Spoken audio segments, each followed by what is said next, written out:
ya orang tuanya ini sebisa mungkin menjadi orang tua yang sangat baik gitu loh terhadap anak-anaknya gitu. Ketika ada gesekan pun juga anaknya diajarkan, oke, duduk yuk gitu. Gimana caranya kita berargumen yang sehat. Yang gue tahu sih itu gitu. Kalau kita sambungkan itu ke job lu sebagai teacher, lu pernah ini nggak? Pernah ngeliat atau ngerasa atau mendapatkan info, I don't know, bahwa misalkan si anak itu kondisi keluarganya misalnya nggak oke gitu di Pernah dong, di rumah gitu. sering malah. Oke. How does it feel? Dan lu sebagai seorang guru yang atau tenaga pengajar yang lu juga bisa ngajar gitu ya, dan lu I would say sebagai orang luar, lu lu punya satu skill nih gitu loh, satu skill yang totally important to share, karena terutama ke si anak gitu loh, karena misalkan orang tuanya tidak di posisi untuk bisa mengajarkan skill tersebut karena mereka bukan karena mereka tidak mau, tapi ya karena mereka tidak punya skill itu gitu loh. Gimana sih rasanya jadi guru yang mendapatkan info seperti itu gitu loh? Gimana sih rasa lu sebenarnya? Ya, gimana ya, Bay ya? Just doing my best. Sedih, iya, cuman ya apalagi yang bisa gue lakukan? Nggak bisa juga melangkahi ini kan, peran gue di sini kan. Dan dimana cuman hanya guru musiknya mereka. Jadi ya yang bisa gue lakukan, I create a safe space for them. Ketika mereka datang ke lesson gue, ya mereka tahu itu aman gitu. Gitu. Ya kan? Kalau tadi lu bilang ada atau enggak, contoh-contoh anak yang sering gue temuin, misalnya apologizing yang berlebihan. Itu mungkin gue nggak bilang itu keluarga ada masalah, cuman yang pasti ini kenapa nih? Kok anak ini bisa say sorry yang berlebihan gitu loh. Ini kan something yang udah jadi indikator kan, ya kan aneh gitu. Atau ketemu anak yang gini, nggak bisa sedikit, padahal pelajarannya bukan yang complicated gitu kan. Dia caranya menangis. Nah, Oke. itu sebenarnya kan bukan apa, gue juga nggak mungkin ngomong ke orang tuanya, wah nih ibu nih gimana nih, kenapa nih anaknya begini-begini. Siapapun juga nggak suka dijudge gitu kan. Yang bisa gue lakuin, ya itu yang tadi gue bilang, I create a safe space buat murid-murid gue. Dan kalau yang bisa gue implementasiin di lesson gue berusaha untuk mengajarkan anak-anak lebih ngerti tentang emotional awareness-nya mereka masing-masing. Jadi kalau gue tanya, seperti yang udah pernah gue mention juga, how are you? Ya gue nggak akan udahin pertanyaan itu kalau mereka hanya jawabnya I am fine, thank you. Akan gue tanya gitu. Selalu gue kasih kayak satu slide gambar, isinya pilihan emo-emo. Apa nih yang lo rasain hari ini gitu. Spektrumnya Kalaupun gitu, mereka ada misalnya namanya ya. pilih, mereka pilih misalnya I'm happy, akan gue kulik lagi. Kenapa kok lu bisa tahu lu happy? What makes you feel happy hari ini? Sad pun gue tanya, oh ya kenapa gitu? Kok lu sad hari ini? Biar mereka juga tahu gitu. Nanti caranya ngeregulate-nya gimana?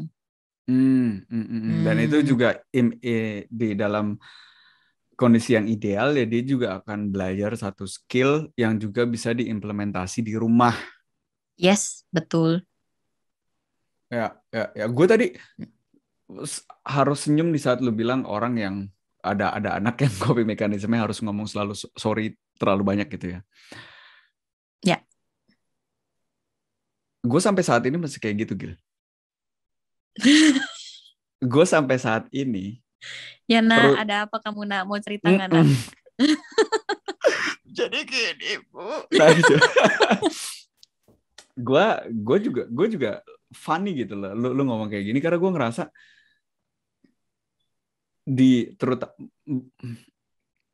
gue gue kayak nyebarin kata gue minta maaf gitu ya. Itu sebenarnya udah nggak ada nilainya lagi gitu loh.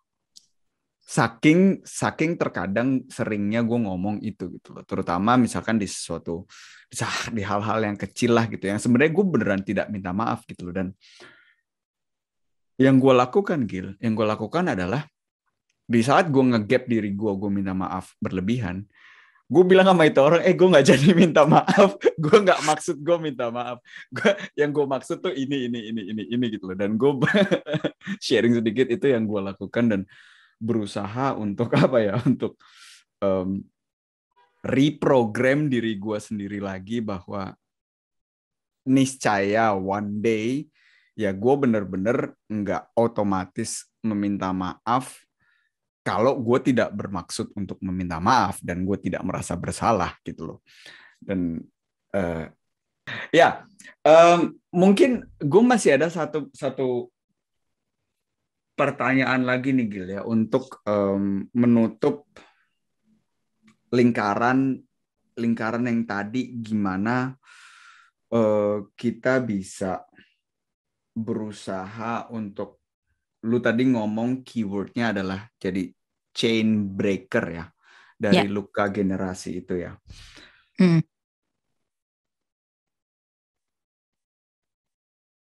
Apakah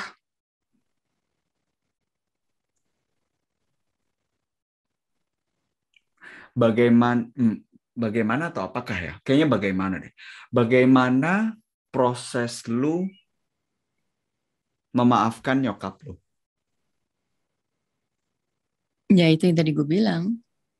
Setelah gue ngerti ini semua, bahwa dia pun juga korban dari childhood traumanya dia sendiri, yang dia proyeksiin lagi ke anak-anaknya, dan mengerti bahwa dia juga korban, dan dia banyak hal yang dia nggak paham gitu. Yang dia juga nggak tahu bahwa itu salah sebenarnya. Then I forgive her. Menumbuhkan empati itu sih, Bay. Hmm. Mengerti. Kita taruh diri kita di sepatunya dia gitu. Hmm. Hmm. Hmm. Apakah itu satu step yang harus dilakukan untuk literally berbicara ke orang tersebut dan mengeluarkan apa yang, in your case, like I would imagine, apakah itu harus bahwa di mana lu ke nyokap lu dan bilang, "Ma, perasaanku kayak gini gini gini gini gini gini. Ini, tapi udah ya, selesai gitu." Apakah itu did you do that or did you just like find the peace inside yourself and for yourself? Gue pernah mencoba untuk menjelaskan hal seperti ini, tapi karena memang beliau nggak ada apa namanya pengetahuan seperti ini, ya dia juga udah shut off duluan gitu, nggak Hmm. ngerti gitu loh. Bukannya dia nggak mau nerima, cuma memang dia nggak ngerti. Hmm. Jadi ya sudah gitu. I simply forgive her ya karena memang gue juga udah menumbuhkan empati gue dan Hmm. karena gue juga mau menjadi manusia yang lebih sehat, Hmm. yang Hmm. tidak selalu maksudnya nge-hold grudge itu kemanapun Hmm. gue berada gitu. Hmm. Hmm. Hmm. Hmm. Hmm. So at the end of the day, you're doing this for yourself and not for your mom, right? Yes, itu yang paling penting. Makanya tadi kan lu bilang self love apa dan apa sebagainya. Ya itu. Hmm. Kalau kita sendiri nggak bisa memaafkan orang, ya grudge-nya kita, yang membawa grudge itu kan kita sendiri. Dan Yang manifestnya kan ya seperti itu yang tadi gue bilang, si dokter Gabor Mate udah ngelis down semuanya. Hmm. di obrolan lu sama Vina, lu juga share satu program yang lu lakuin dari Sadguru. Yes.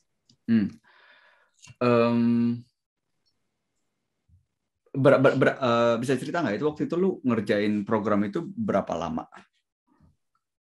Itu program, aduh, gue rada lupa. Entah 6 apa 7 modul, sekitar 6 apa 7 modul. Ada time limitnya.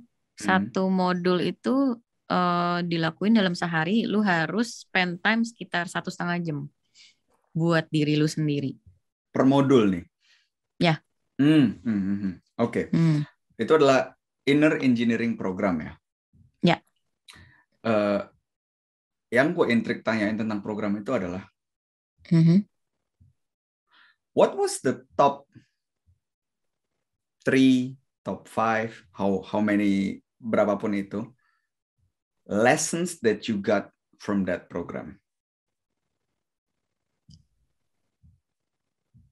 Satu kunci yang gue dapet, ya you have to be the inner engineer of yourself, bukannya depending your happiness sama sadness sama orang lain, nggak bisa. Namanya aja kan udah inner engineering, ya kan? Jadi ya jangan memberikan diri kita keterbatasan dalam arti begini. Kalau gue happy, gue perlu seseorang yang membuat gue happy. Kalau dia rese, dia yang bikin gue marah hari ini. Jadi untuk mengeliberate pikiran seperti itu kan gak gampang ya. Jadi setelah gue ngambil program itu, yang akan gue selalu ingat itu. Gitu. Jadi ketika lu ketemu orang yang mungkin ya seperti quote-nya ya, nasty people act nasty, happy people make others happy gitu kan. Hurt people hurt ya. Yes, hurt people gitu kan. Jadi ketika misalnya ada orang yang melontarkan kalimat yang mungkin kedengarannya nggak baik, dan menyinggung, gue udah belajar untuk nggak take it personally. Gue lebih try to read the sentence in between. Orang ini kenapa ngomong begini? Ternyata kalau ditelusurin lagi ada kepahitan. Makanya lontaran yang dia keluarkan dari mulutnya pun nggak baik begitu. Yang berusaha menjatuhkan atau menyakiti. Gitu. Jadi ya itu satu, dan kedua ya itu maksudnya ya engineer your inner self.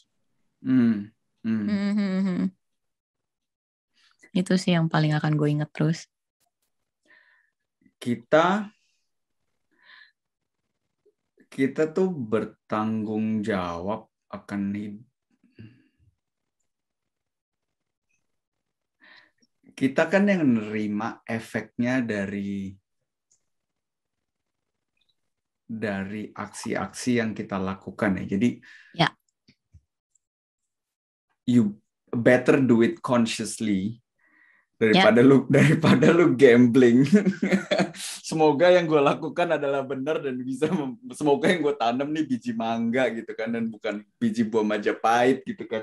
Dan itu as simple as it may sounds, ini sih gue juga resonate banget gitu. Dan gue juga dengan inner engineering, gue waktu itu sempat baca bukunya gitu ya.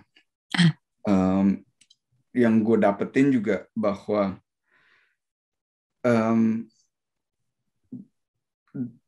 as simple as there is so many things that you cannot control. Banyak banget hal yang lo nggak bisa kontrol di luar sana. Ya. Tapi reaksi lo akan hal tersebut itu 100% di tangan lo. Di saat lo punya skill untuk melihat satu situasi dan lo bisa ngelihat dari situasi ini, mana yang ada di kontrol gue dan mana yang nggak ada di kontrol gue. Kalau kita bisa ngelihat line tersebut, hidup akan menjadi jauh lebih gampang, Gil, menurut gue. Karena kalau gue bete akan hal-hal yang tidak bisa gue kontrol, itu kan kayak beneran gambling kan. Berarti yang kayak lu bilang gitu loh, gue menaruh kebahagiaan gue Di tangan awan, apakah hari ini akan hujan atau tidak? Gambling. Tapi kalau lu mau yang benar, gua bisa menaruh, yang bisa gua kontrol adalah gua pakai jas hujan, gua pakai payung, gua pakai boots, ya kan? Ya, Ini mau hujan mau enggak, ayo deh gitu kan. Iya. Itu ya menurut gua memang gitu. iya sangat freeing, tapi again gitu loh, simple tapi nggak gampang. Betul. It takes practice. It Bukan does. cuma ngebalikin tangan begini doang, Bay. Ya. Apalagi sudah bertahun-tahun kita tidak melakukan seperti itu ya. Hmm. Ya, ya, ya, ya. Kalau boleh tahu, selain dari kedamaian yang lu dapetin di dalam diri lu, selain dari kebebasan dan apa ya, lu ngerasa lebih enteng karena beban-beban yang tadinya lu bawa itu lu lepasin satu persatu. Em, itu termanifestasi nggak di different aspects of your life, like material life sekarang, bukan dalam bentuk material tapi kayak if you talk about relationships for example, ya, di mana lu dulunya yang lu tarik ke dalam hidup lu adalah orang-orang yang juga uh, mirip dengan apa yang lu nyaman dengan at that point Hmm. gitu loh. Apakah semua ini, I'll try to sum it up in a question, apakah semua ini cuma lu rasain di dalam diri lu doang atau juga termanifestasi di dunia di luar lu? Gitu mungkin. Termanifestasi, Bay. Iya. Iya. Ada examples gak?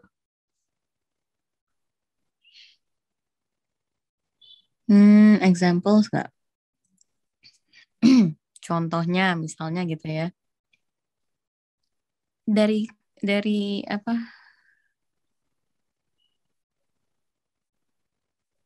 Misalkan kalau dulu gue punya keinginan gitu kan, punya suatu impian atau cita-cita, ya itu akan lewat aja jadi cita-cita doang, Hmm.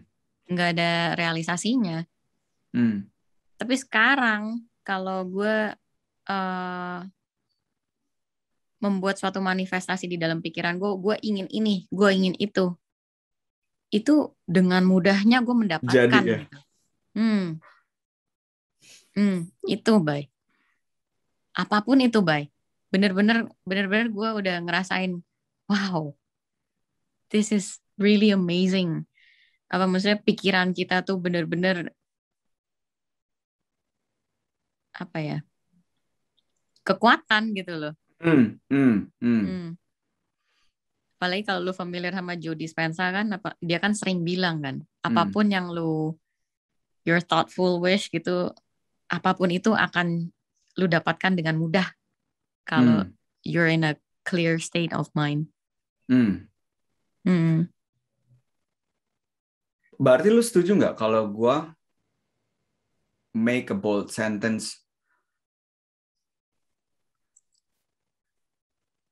semua, like literally semua harus dimulai dengan diri sendiri. Means lu harus, ini yang juga gue percaya nih, lu harus memposisikan diri lu di nomor satu. Dan gue banyak banget ngedenger orang tidak setuju dengan kalimat itu karena egois dong, ini dong apa namanya, Mm-mm. gua berarti gue boleh dong berbahagia di atas penderitaan orang lain kalau misalkan gue memposisikan diri gue nomor satu gitu.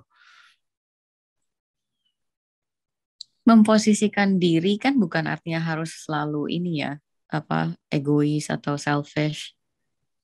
Tapi kan eh,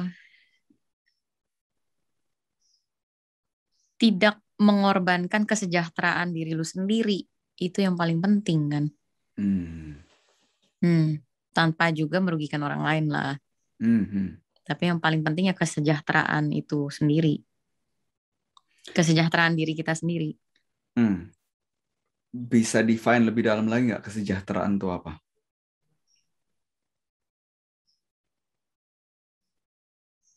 Hmm,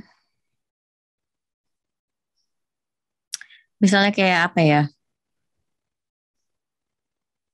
Hmm,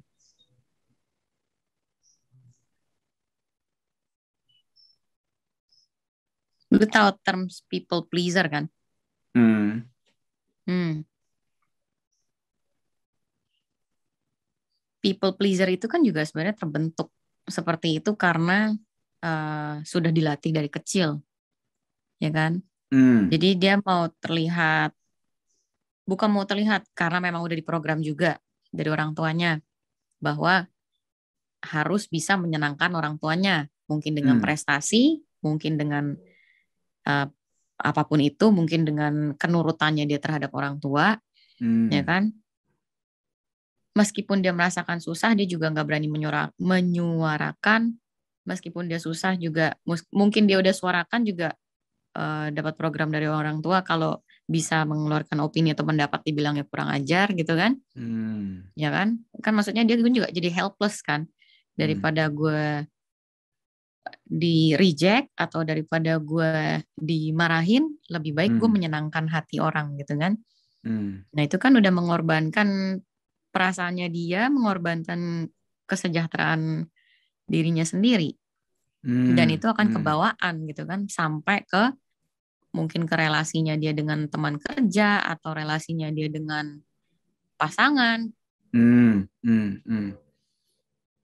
Padahal Semuanya. kita kan maksudnya kan hidup ini bukannya harus selalu menerima terus ataupun harus memberi terus gitu kan. Hmm. Hmm. Hmm. Hmm. Gitu loh. Kita anjir ya.